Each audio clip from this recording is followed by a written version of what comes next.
Hello everyone, my name is Pink Yulia and welcome back to Adventure of a Lifetime. We're all finally ready to dive to the ghost ship to look for Emily's ring, so let's get right into it. Okay, we're all set. Now, it was time to dive. Do you know how to do a beach entry? We practiced in class, but there are a variety of techniques for entering the water. Beach entry, rocky surface entry, boat entry, and so on. They all had specialized techniques used for entry. Let's see. First, you face your buddy without your fins on. Holding our fins in our hands, Emily and I faced one another. Standing like this kind of makes my heart pound. Next, hold your partner's shoulders. We put our hands on each other's shoulders.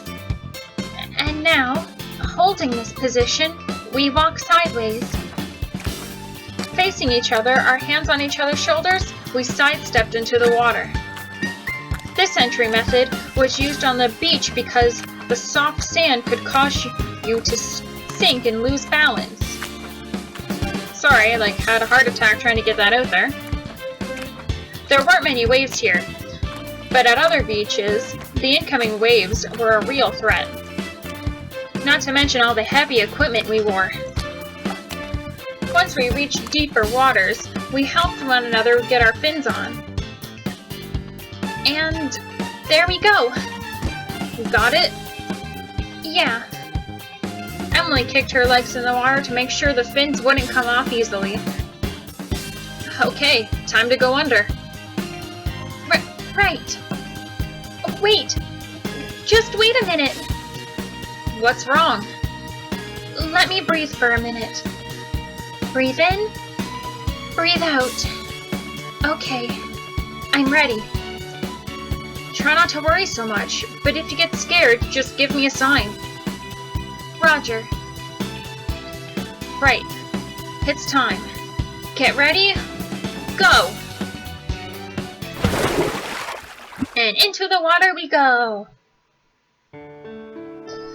When we put our faces underwater, at first we only saw clouds of tiny bubbles racing to the surface. When they cleared, the world was suddenly cast in a deep blue. I looked to one side.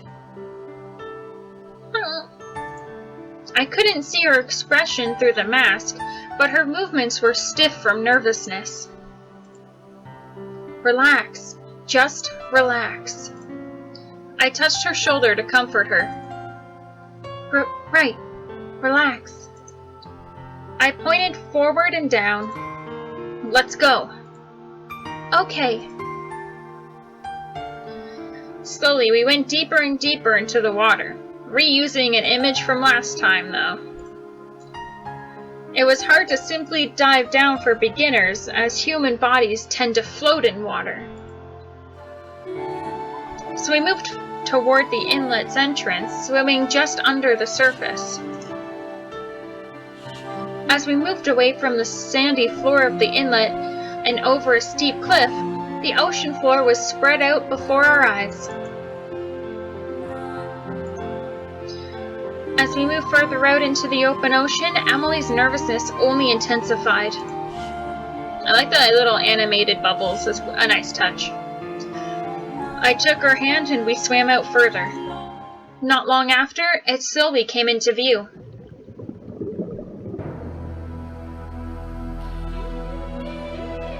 The ghost ship. Emily, wait! Don't rush!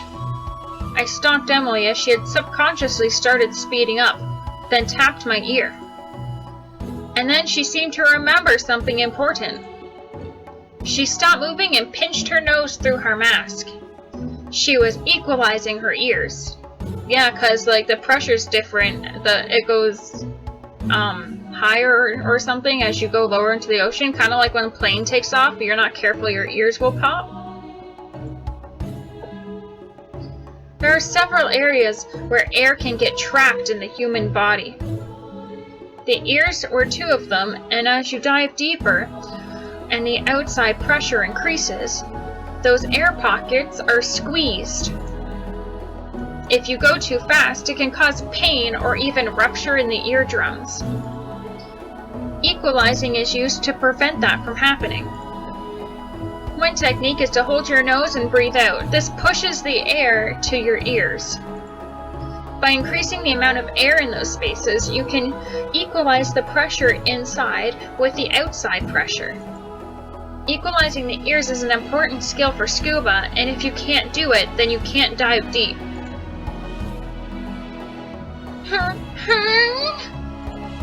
Emily? Wait, I'll do it. Just don't go without me. I know. Just settle down and take it slow. Got it. Emily gave me the OK sign. I equalized my ears too before we continued on.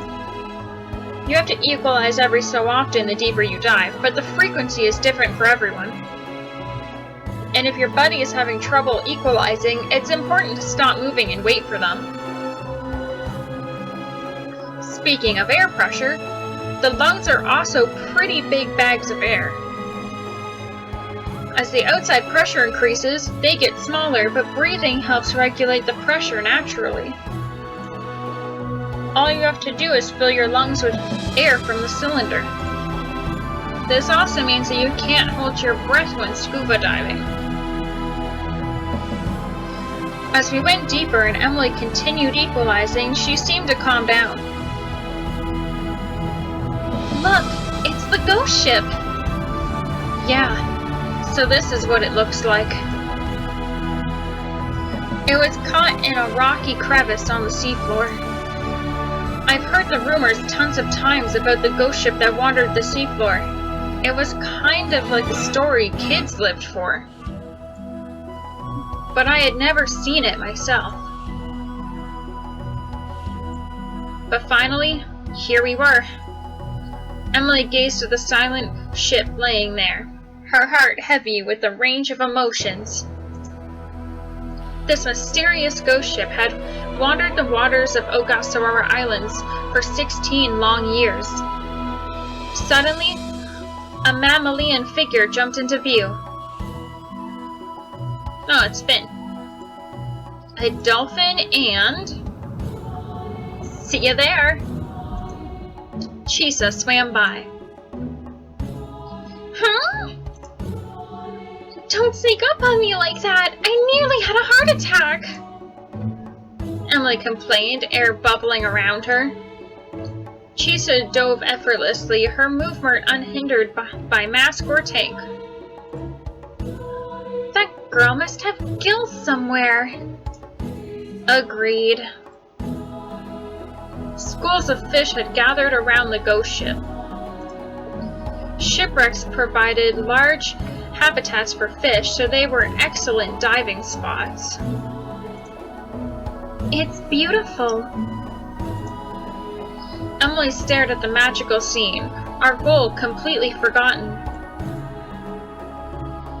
Chisa easily passed by us to approach the fish-shrouded ship, but suddenly drew back.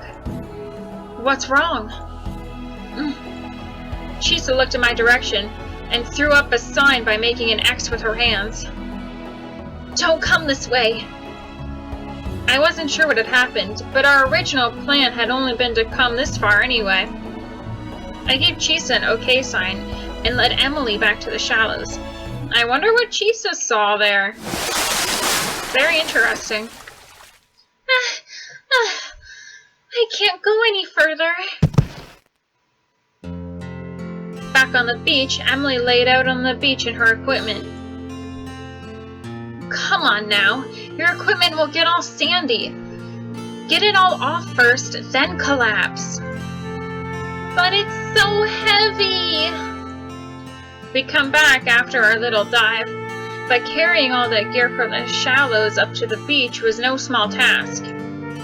It was hard enough for me, but for Emily, who looked like she'd never lifted anything heavier than a pasta fork, it must have been torture. Here, I'll help. Thank you, hero. And here comes a knight in shining armor. It's the buddy system. Sure, whatever you say. As I helped Emily out of her gear, I called over to Chisa. So what was up over there by the ghost ship? Chisa had gone over alone, but told us not to come closer via hand signal. Oh, I ran into a really nasty current. A current? Yeah, this place always had weird currents, but since the ghost ship arrived, it's even worse. There's a rip current now. Seriously? What's a rip current? Emily asked, finally free of her cylinder and other equipment. There are unstable currents in the ocean, just like air currents on land, and they can change direction with depth. Yeah, we learned about that in class. You have to be careful of all of that, but there are also particularly strong currents near the seafloor. Rocks or coral reefs can squeeze the currents and make them really intense. These currents are called rip currents. If you get caught in one, it can carry you along with it. Huh. It didn't look like Emily was getting it. She was probably thinking it would be easy to swim back since you were still in the water. If a rip current heads toward land, you might be okay. But if you get caught in a rip current that heads to the open sea, guess what happens? You might get swept really far away? Emily went pale as she finally understood the danger. Exactly. Right, Chisa? That was pretty dangerous then. If Chisa hadn't warned us, we might have gotten caught. That's why I say you need to get experience and gather knowledge, so you can avoid dangers.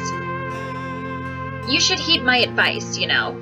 I am the daughter of a scuba shop owner, Chisa said, somewhat rashly before going off to sit alone in the shade. What's her problem?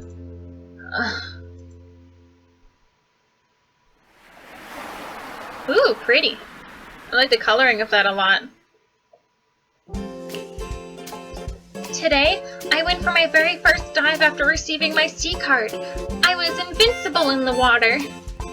We were sitting in Machiko's cafe before it opened, and Emily was writing feverishly about the day's dive in her new logbook. Don't put lies in your logbook. What do you mean by invincible? You were like a baby taking her first steps. Quiet, you. It's fine. I'm going to hand this book down to my children and grandchildren as a record of my glory. Diving book log.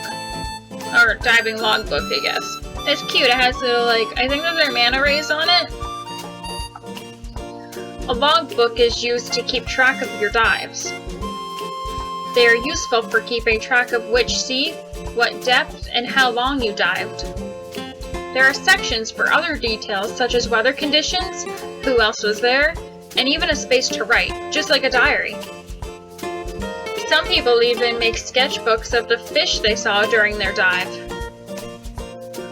Not only are they fun to fill out, logbooks are also useful when trying for more advanced certification or renting equipment. It's physical proof of your experience in the water.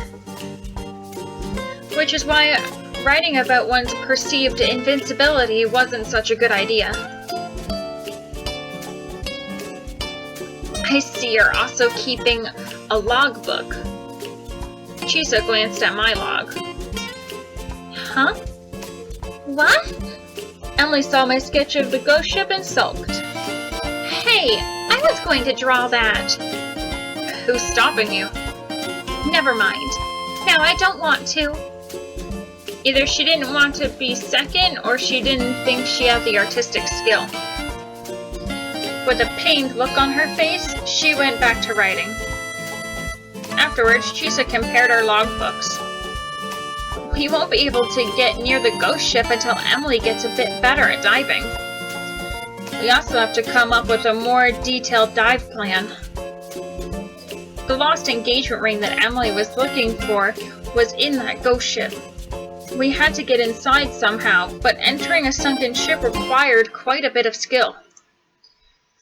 These wrecking lessons were offered, but only in advanced scuba classes, meaning we'd need to take classes too. Emily can't even keep natural buoyancy yet. Neutral buoyancy refers to the technique of floating in place in the water and is more difficult than it sounds. You have to control your body's buoyancy to keep from sinking or floating up. The technique would be a necessity for wrecking. And anyway, to put together a good plan, we'd need to observe the ghost ship more. An underwater camera would really help. If only my bag wasn't somewhere at the bottom of the ocean. I had enough money for something like that. Even though Emily was working at the cafe, all her money went to renting diving equipment. And even the discounted prices at Chisa's shop didn't do much to offset the cost of daily rentals. Well, luckily for us, I got my hands on this. Huh? What is that? A camera? I remember that Grandpa used to take pictures underwater. It had turned up when I was searching in the shed. I don't know. I mean, the camera looks pretty old. Does it still work? Well, I made sure the shutter still works. The main problem is that it's not digital. It's not digital? What does that even mean? That means it's a film camera. Emily stared at the camera. A film camera. Wow. Are old cameras always this big, too? I'm not too sure, but apparently this one is especially big. Guess it has something to do with it being an underwater camera. Since it was designed to be waterproof under high pressure, it probably had to be pretty big. I put a small yellow box on the table. Here's the film I found with the camera. It's past the use-by date, but I think it's still okay. And what's this part for? Chisa had noticed another camera accessory. I'm not really sure, but I think you can still take pictures without it. These days, you could look up anything online. I'd already studied info on how to use the camera, what to watch out for when using film, and so on. We can use this to take pictures of the exterior. Taking pictures of a ghost ship with an old-fashioned camera sounds cool. I'm getting excited. Yeah, it'll feel even more like an adventure. But I have to ask again. Does it still work? Not a clue. We should probably try it out first. When? Tomorrow!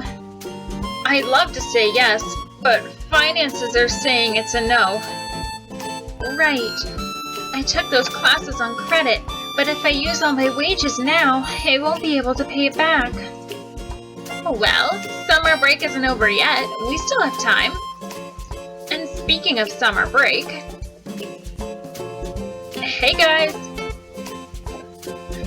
Ryota, welcome! What's up?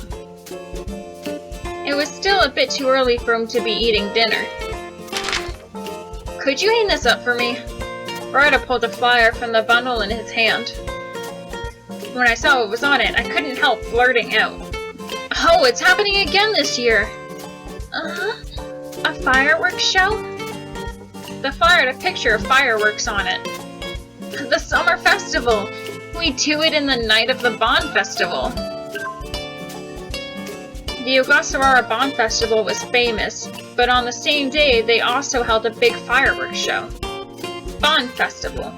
This festival's dance aims to help remember the dead. Men and women of all ages gather on temple grounds to dance on the evening of August 16th. They say those souls who have escaped the torments of hell are so happy that they dance. At the Ogasawara Bond Festival, all the residents are already so close, it can be a very lively event, and there are even encores from time to time. That's cool. That was the summer festival. You can watch from Omara Beach. Really? Oh, I want to see. You guys should help out too. I am lending you my canoe after all. We can help with the festival? Yup, there's a group that sets up for the Bond Festival. Cheese is helping out too. Look. He flipped the flyer around to reveal what was on the back. It's Chisa! It is. That's cute. Cheese's picture is featured on one side. It says, the dolphin girl is waiting for you.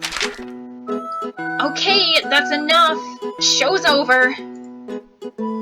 So, is this your modeling debut, Chisa?